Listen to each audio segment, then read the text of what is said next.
PPP విధానాన్ని పూర్తిగా వ్యతిరేకిస్తున్నాము. ఇది మా కాలంలో మేము స్టార్ట్ చేసినటువంటి ఈ 17 మెడికల్ కాలేజీలు, దానిలో 10 ప్రస్తుతానికి టెండర్ ప్రక్రియకి వెళ్ళినాయి. పిటిషనరు పార్టీ అనేది నేను అన్న కానీ ఒక పిటిషన్ అయితే ఫైల్ అయింది దీన్ని వ్యతిరేకిస్తూ. అలాగే పార్టీ పరంగా మీరు దీని మీద ఒక ఉద్యమమే చేస్తూ ఉంటున్నారు.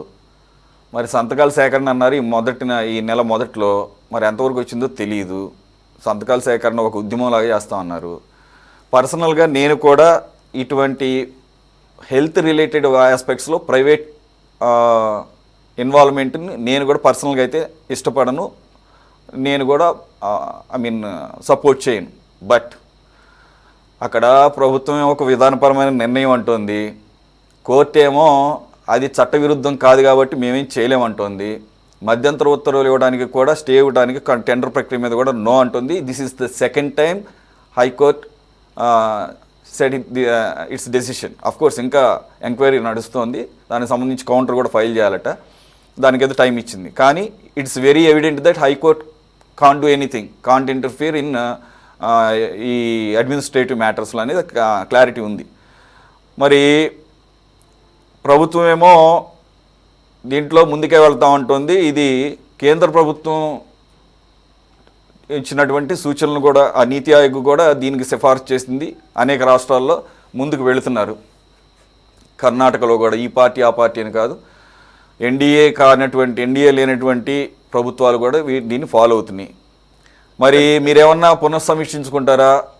దీంట్లో నష్టం చేయకూడదు అని చెప్పేసి ఒక నమ్మకం ఏమన్నా వస్తే కనుక ముందు మెడికల్ కాలేజీలు కట్టడం, దానికి అనుబంధంగా హాస్పిటల్స్ రావడం అనేది ఇంపార్టెంట్ కాబట్టి ఈ ప్రక్రియని డిలే చేయకుండా మరి ఒక మానిటరింగ్ ఆస్పెక్ట్లో చూస్తారా? లేదంటే కనుక ఇలా పిటిషన్లు వేసుకుంటూ వెళ్తే లేట్ కూడా అయ్యే అవకాశం ఉంటుంది, ఒకవేళ ఇన్ కేసు రేపు పైకోర్టుకి వెళ్తే ఏమైనా స్టే కనుక వస్తే? What you say?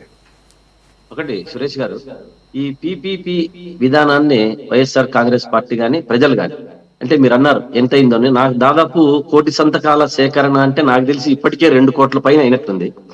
ప్రజలంతా కూడా దీనికి, స్టూడెంట్స్ కానీ తల్లిదండ్రులు కానీ చాలా మద్దతు ఇస్తున్నారు. ఈ 3 పీలని వీళ్ళైతే ఏదైతే ప్రైవేటీకరణ చేయాలని అనుకుంటున్నారో 3 పీలని 2 పీలతో పులి స్టాప్ పెడతారు. అంటే ఒకటి ప్రజల మద్దతుతో పులి స్టాప్. కాబట్టి ప్రజలు అనుకుంటే ప్రభుత్వం అంటే ఏమి? ప్రజలే కదా.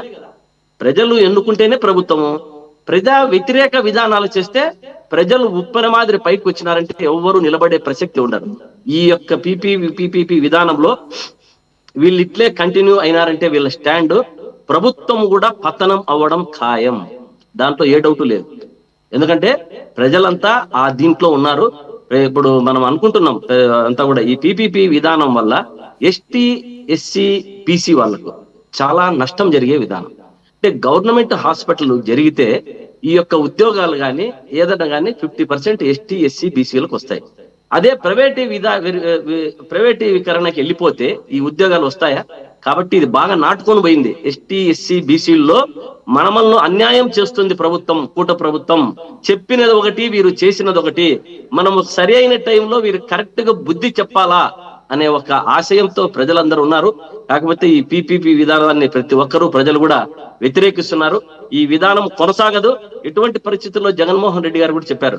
సరే, మీకు చాలా సార్లు మీటింగ్ లో కూడా చెప్పుకుంటూ వచ్చారు, ఈ రోజు జరుగుతుంది ఇస్తారు, రేపు ప్రభుత్వం వస్తే దీన్ని ఆపేస్తానని కూడా చెప్పడం జరిగింది. రేపు ప్రభుత్వం వీళ్ళే ఉండరు కదా ఎల్లకాలము. 15 ఏళ్ళు ఇట్లా 20 ఏళ్ళు మన ఈయన సర్వీస్ చేయాలని చూస్తున్నారు పవన్ కళ్యాణ్ గారు. ఇలా ఒక ప్రభుత్వం స్టార్ట్ చేసిన దాన్ని నెక్స్ట్ వచ్చిన ప్రభుత్వం ఆపేసే ఈ కల్చర్ ఎందుకని ఆంధ్రప్రదేశ్లో మనకి ఇలా పట్టుకుంది? ఇప్పుడు ఒకటి, గవర్నమెంట్ అనేది ఒక కంటిన్యూస్ ప్రాసెస్. అది పార్టీలు లీడ్ తీసుకుంటే అది వేరే విషయం. గవర్నమెంట్ అనేది అది కంటిన్యూ చేయాలి, ఇది బేసిక్ సెన్స్ ఇది. కానీ ఇది గత కొంతకాలంగా పర్టికులర్గా అమరావతి విషయంలో మీరు అదే చేశారు. ఇప్పుడు వీళ్ళు వచ్చిన తర్వాత తీసేయటం లేదు కానీ పద్ధతి మార్చారు. పీపీపీ విధానంలో 11 సీట్లు చొప్పున పెరుగుతూ ఉంటాయి. మొత్తం కలిపి 110, ఈ 10 కాలేజీలకు వచ్చేసరికి 110 మంది డాక్టర్లు మనకు వస్తారు అని చెప్పేసేమో అక్కడ ప్రభుత్వం చెప్తోంది. పాజిటివ్ ఆస్పెక్ట్, అలాగని చెప్పేసి దీంట్లో నెగిటివ్ ఆస్పెక్ట్ లేదా అంటే నేనైతే లేదని నేను చెప్పను. ఎందుకంటే ఖచ్చితంగా ప్రైవేట్ ప్లేయర్స్ ఉంటే ఆటోమేటిక్గా సర్వీస్లో దాని ఎఫెక్ట్ పడుతుంది. అలాగే ఈ ఎంతవరకు ఫ్రీ సర్వీస్ చేస్తారనేది కూడా డౌటే. కానీ మీరు ఇలాగూ మేము వచ్చిన తర్వాత ఆపేస్తాము, ఇది సరైన మంచి కల్చర్ కాదు. అది మీరు ఒకటి సురేష్ గారు ఒకటే చెప్పారు బాగా, అంటే మీరు ఫుల్గా ఆపేస్తాం ఎందుకన్నది అర్థం చేసుకోండి. ప్రజలకు ఉపయోగపడేది, ప్రజలకు అన్యాయం జరగకుండా న్యాయం జరిగితే మా పార్టీ ఎప్పుడు మద్దతు ఇచ్చి వారి వెనకమ్మడుండి ప్రజల సంక్షేమమే కోరుకునే పార్టీ వైఎస్ఆర్ కాంగ్రెస్ పార్టీ. వాళ్ళది ఆ విధంగా లేదు. ప్రైవేటు వ్యక్తులకి కిరీటాలు పెట్టి. మరి ఇప్పుడు ఈరోజు హైకోర్టు అడిగింది ఎక్కడెక్కడ ఉంది పొజిషన్, ఎంతవరకు వచ్చిందని. ఒక్క పులివెందులదే 80% కంప్లీట్ అయింది తప్ప మిగిలిన 20 to 30% అని చెప్పేసి అధికారికంగా చెప్పారు. మరి మీరే కంప్లీట్ చేస్తుంటే అసలు ఈ బాధ ఉండేది కాదు కదా. అవునండి, 5 ఏళ్లలో ఎవరు కంప్లీట్ చేయలేరు కదా. 17 కాలేజీలు తెచ్చారు, 5 ఓపెన్ అయిపోయాయి, 2 ఓపెనింగ్ స్టేజ్ లో ఉన్నాయి. ఇంకా మిగతావి 10, 70%, 80% లో ఉందని మేమే చెప్పాం. మళ్ళీ కొత్తగా ఎవరు చెప్పాల్సిన పని లేదు. 20 to 30% కంప్లీట్ అయినాయట. ఈ రాష్ట్రంలో 40 ఏళ్ల చరిత్ర కలిగిన చంద్రబాబు నాయుడు గారు కూడా ఒక్క మెడికల్ కాలేజీ తేలేదు, దాఖలా కూడా లేదు. వాళ్ళకు తెచ్చినవి కడితే కూడా కంటికి కనపడలేదు, చెవుకు వినపడలేదు, జీవోలు కూడా కనపడలేదు వాళ్ళకి. ప్రభుత్వం ఆ స్థాయిలో ఉన్న పెద్దలకు అది తెలియడం లేదంటే ఎంత హాస్యాస్పదంగా ఉంది చెప్పండి. ఏమన్నా అర్థం ఉందా దాంట్లో మాట్లాడే దాంట్లో? గౌరవనీయులైన స్పీకర్ గారు ఏం చెప్పారు? జీవో లేదు, అక్కడ బిల్డింగే లేదు అంటారు. అందుకనే జగన్మోహన్ రెడ్డి గారు పోయి చూపించారు. ఎంత హాస్యాస్పదంగా ఉంది. ఇటువంటి మసిపూసి మారేడుకాయ పూసి ప్రజలను మభ్యపెడితే తగదిది అనేది బాగా గుర్తుపెట్టుకోవాలి. ఇంతకుముందు రజనీ గారు ఒకటి చెప్పారు, చాలా బాగా నచ్చింది నాకు. అంటే ఎవరైనా శిక్ష అనుభవించినదే ఎటువంటి వారైనా అన్నది. 1000 కాళ్ళ మంటపాన్ని కూల్చేసినప్పుడు ఎవరికి ఏం జరిగిందో మీకు తెలుసు తల్లి, మీకు కూడా తెలుసు. 1000 కాళ్ళ మంటపాన్ని ఎవరికి ఏమి జరిగిందన్న విషయాన్ని బాగా అర్థం చేసుకోండి. ఎవరైనా తిరుమల తిరుపతి దేవస్థానం జోలికి పోతే ఎవరికైనా అదే గతి పడుతుంది. దేవుడు ఊరికే వదలడనేది గుర్తుపెట్టుకోవాలి. బాగా చెప్పారు మీరు, బాగా గుర్తు చేశారు. నాకు మీ ద్వారా మీరు చెప్పిన విషయంలో 1000 కాళ్ళ మంటపం గుర్తొచ్చింది నాకు. అప్పుడు ఏం జరిగింది అర్థమైందా మీకు? స్వామీజీలు కూడా పైకి రాలేకపోయారు. మన చిన్నజీఆర్ స్వామి గారు నేను రాను కొండపైకి ఏం చెప్పేశారు అంటే, అటువంటి వారిని కూడా మీరు మనస్తాపం చెందించి కొండపైకి రానికుండా చేసినటువంటి ప్రభుత్వం అప్పట్లో ఉండిందని గుర్తుపెట్టుకోవాలి. ఇంకోటి మన తమ్ముడు మాట్లాడుతూ జగన్మోహన్ రెడ్డిని వాళ్ళను డిగ్రేడ్ చేస్తారని నేను చెప్తున్నది తమ్ముడు నువ్వు అర్థం చేసుకోవాలి. డిగ్రేడ్ చేస్తున్నది వాళ్ళను పోయి స్వామి ప్రతిష్టను దిగదారుస్తున్నారు అని చెప్పా.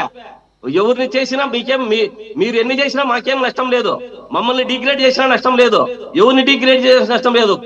కానీ తిరుమల తిరుపతి దేవస్థానం యొక్క ప్రతిష్టను ప్రపంచ వ్యాప్తంగా తగ్గించారు ఈ కూటమి ప్రభుత్వం అన్నది వాస్తవం. మన పవన్ కళ్యాణ్ గారు కూడా చెప్పారు. పవన్ కళ్యాణ్ గారి మాట ఎవరు పట్టించుకోవడంలే. ఎందుకంటే డిఎస్పీ విషయంలో మాట్లాడారు, వెంటనే రఘురామకృష్ణరాజుతో ఏం మాట్లాడించింది ప్రభుత్వం? కౌంటర్ ఇచ్చింది. సుగాలి ప్రీతి అన్నారు. వచ్చిన తర్వాత ఏం చేశారు? ఊగిపోయాడు సుగాలి ప్రీతి అని. వచ్చిన తర్వాత నా చేతిలో ఏం లేదు, అది ముఖ్యమంత్రి చేతిలో, హోంమంత్రి చేతిలో అన్నారు. 30,000 మంది పిల్లలు మిస్సింగ్ అన్నారు, ఒక్కటి కూడా తేలే. కాబట్టి పవన్ కళ్యాణ్ గారి మాట ఉత్త నీటి మూటలు, ఆయనకు ఫీజులు తీసేశారు అని చెప్పి సార్ కూడా బాగా చెప్పారు. కాబట్టి మీరు దేనికి 15 ఏళ్ళు వారికి సర్వీస్ చేసి వాళ్ళను ఉండడానికి తప్ప మీ చేతిలో ఏమీ లేదు అన్నది ప్రజలందరికీ వాస్తవంగా తెలిసిపోయింది. పవన్ కళ్యాణ్ గారి మాటకు విలువ లేదు అన్నది తెలిసిపోయింది. దాంట్లో ఏ డౌట్ లేదమ్మా. మీరు అనుకుంటున్నారేమో ఈసారి మీరు ఒంటరిగా వారు రాలేరు, మీరు రాలేరు, బీజేపీ రాలేదు, మీ చేత కాదు. ఆ దమ్మున నాయకుడు ఒక్క వైఎస్ జగన్మోహన్ రెడ్డి మాత్రమే. మీరందరూ కలిసినా కూడా ఈసారి మీ చేత కాదు. అప్పుడే ప్రజల్లో అర్థమైపోయింది వీళ్ళు ఏం చేశారు. పిపిపి విధానాన్ని విశాఖపట్నం జోన్ ని చేస్తాం అని చెప్పి నిలబెట్టి మేము ఎన్నికల ముందు ఏం చెప్పారు వీళ్ళు? ఒకటి సురేష్ గారు, ఎన్నికలలో ముందు వీరు ఏం చెప్పారంటే మంచి వైద్యం ఇస్తాము, మంచి విద్య ఇస్తాము, మంచి వ్యవసాయం ఇస్తాము, మంచి కరెంట్ ఇస్తామని చెప్పలే, నాణ్యమైన మద్యం ఇస్తామన్నారు. ఆ నాణ్యమైన మద్యాన్ని నకిలీగా బెల్ట్ షాపులకు ఏరులై పారిస్తున్నారు. కాబట్టి రాష్ట్ర ప్రజలంతా కండ్లు మూసుకొని లేరమ్మా. రజనీ గారు మీరు దయచేసి గమనించాలి. మంచి పాయింట్ గుర్తు చేశారు, గుర్తొచ్చింది. దాని వల్ల ఏం జరిగింది అనేది మీకు తెలుసు, నాకు తెలుసు, రాష్ట్ర ప్రజలందరికీ తెలుసు. సో అయితే government should be continuous process అన్నాను కాబట్టి జే బ్రాండ్స్ కంటిన్యూ చేస్తే బాగుండేదని మీ ఉద్దేశం. బాగుంది, రైట్.